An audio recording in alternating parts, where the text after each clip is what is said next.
Morning guys, this is Miss Hill and this is going to be about a 15-minute video of me going through a slideshow.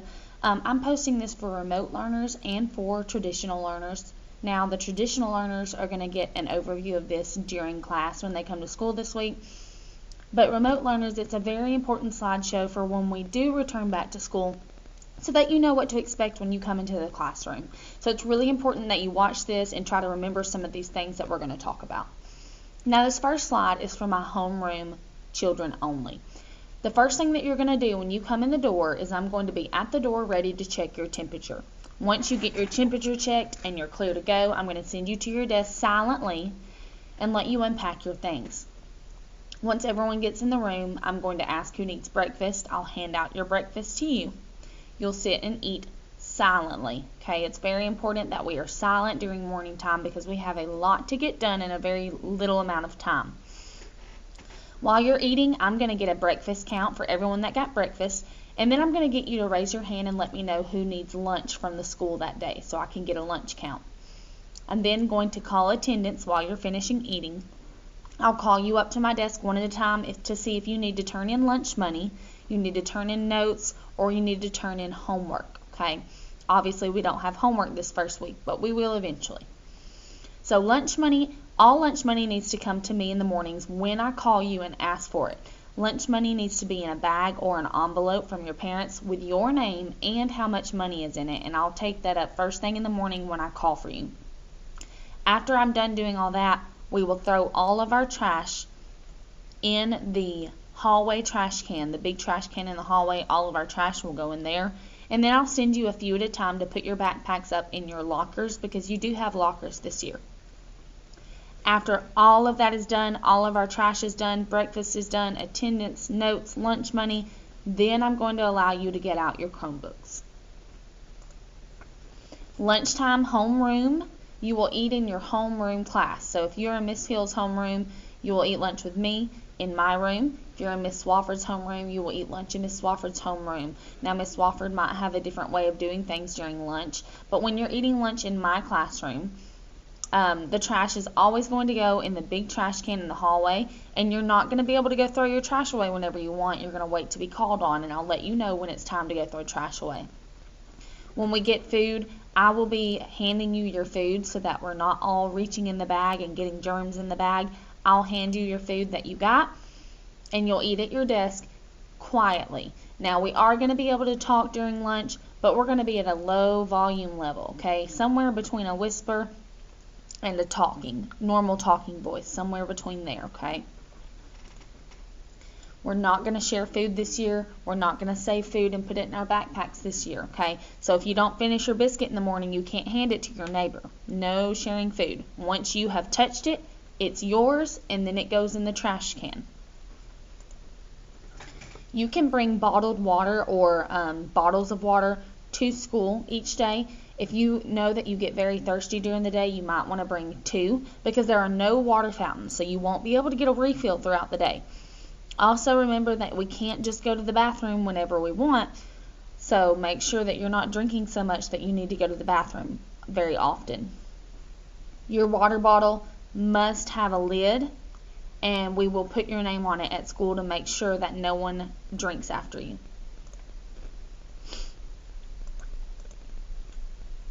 Okay, there are procedures for all the things that we do at school. Let's practice. This is for everyone in 4th grade.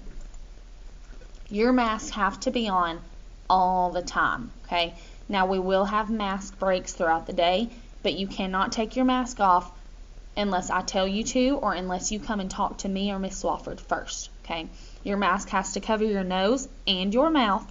You don't need to be messing with it all day. We're not sharing masks. We're not swapping masks with a friend. We're not tugging on our mask, playing with our mask. Our mask stays on our face, and we will actually have them attached to a lanyard around our neck so that when we do get a chance to take them off, it will just hang from your neck and you won't lose it.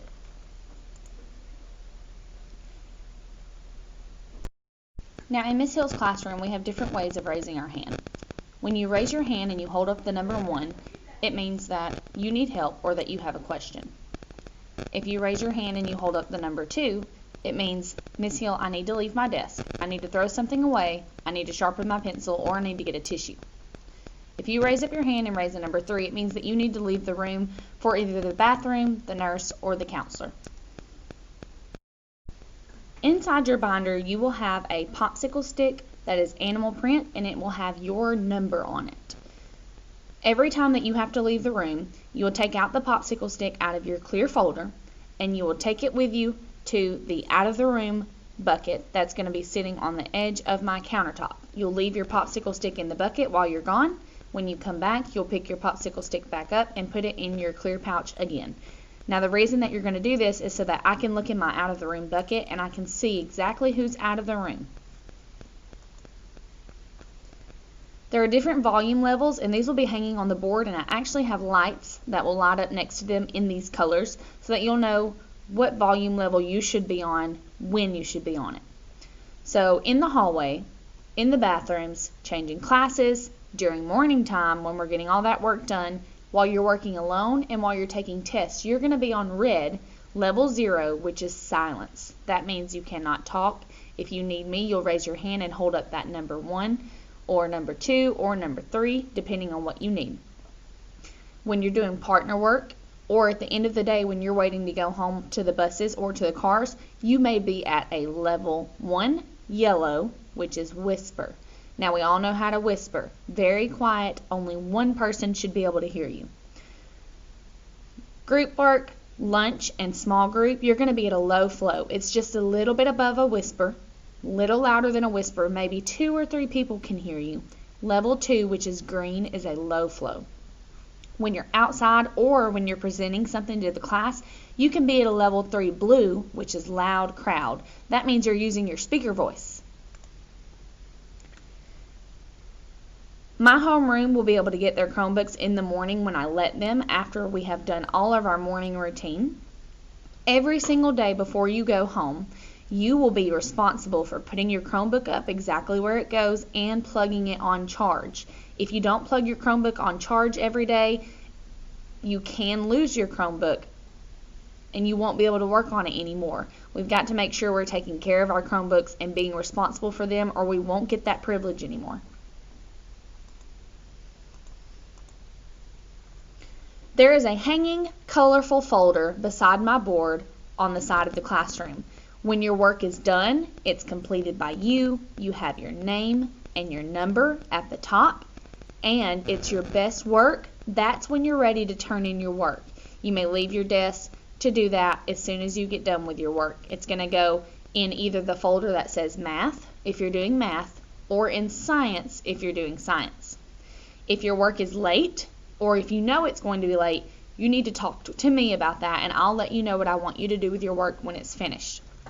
If your work is not finished, it will become homework, and it will be due the next morning during morning routine when I call you to bring up notes or lunch money, or if you're in the other homeroom, it will be due as soon as you get into my classroom. Inside your binder, you have a clear pouch, and it's going to have 5 pencils in it. Every single week on Monday, you will start off with 5 pencils. When you're writing, if you break a pencil, you're not going to raise your hand to get up and sharpen one. You're going to reach into your pouch and you're going to get a sharpened pencil that's already in there. If you run out of all 5 pencils, they're all broken, you can't write with any of them, then you need to raise your hand with the number 1. Let me know, Miss Hill, I don't have any sharpened pencils, and I will let you sharpen your pencil.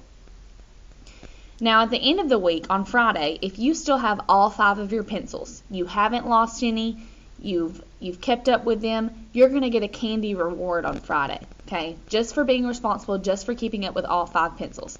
Now your pencils cannot be shared, you cannot pick up one that's off the floor if it's not yours. You only get to keep your 5 weekly pencils, and we're going to make sure that we can do that because we're going to write your name on all of them, okay? If you run out of more than 5 pencils throughout the week and you need a new pencil because you've lost all 5 of them in 1 week, there will be some consequences. We might lose a dojo point, or we might lose our a brain break or free time, or maybe even free time on the computer. Now when we're changing classes, you're going to make sure that you are not talking at all while we're changing classes. You're on a level 0, which is red and silent. We're going to make sure that we clean down our desk very good before we leave the room. I will walk around with a spray bottle and spray your desk, and you will be able to wipe it with a paper towel.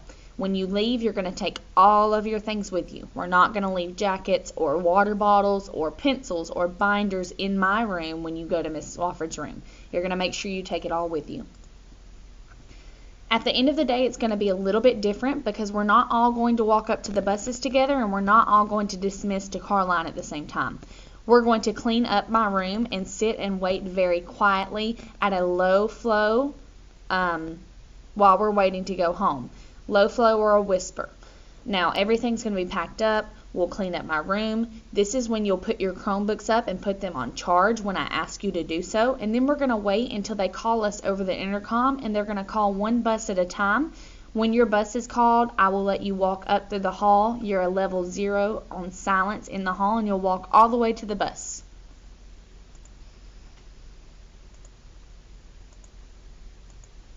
We will make our classroom rules together the first week of school, and they will be posted on the board for you to read and remind yourself of every day. Now, sometimes we're not always our personal best. Sometimes we do make choices that cause us to get in trouble. So the first time that I have to get on to you for something, you're going to get a warning. I'm just going to say, hey, okay, let's make a better decision next time. This is your warning. If you get in trouble for a second time, I'll be taking a dojo point from Class Dojo. If you get in trouble a third time, you'll be getting paragraphs. And I have these paragraphs. They're pretty long. You'll probably have to write them at least 5 times, and we really want to avoid getting paragraphs. And the fourth time I have to get on to you, I will have to write you up and send that to the office so that Mr. Adams can deal with you. There are no exceptions to these things. Always make sure you're following the classroom rules and procedures, and always be the best version of yourself that you can.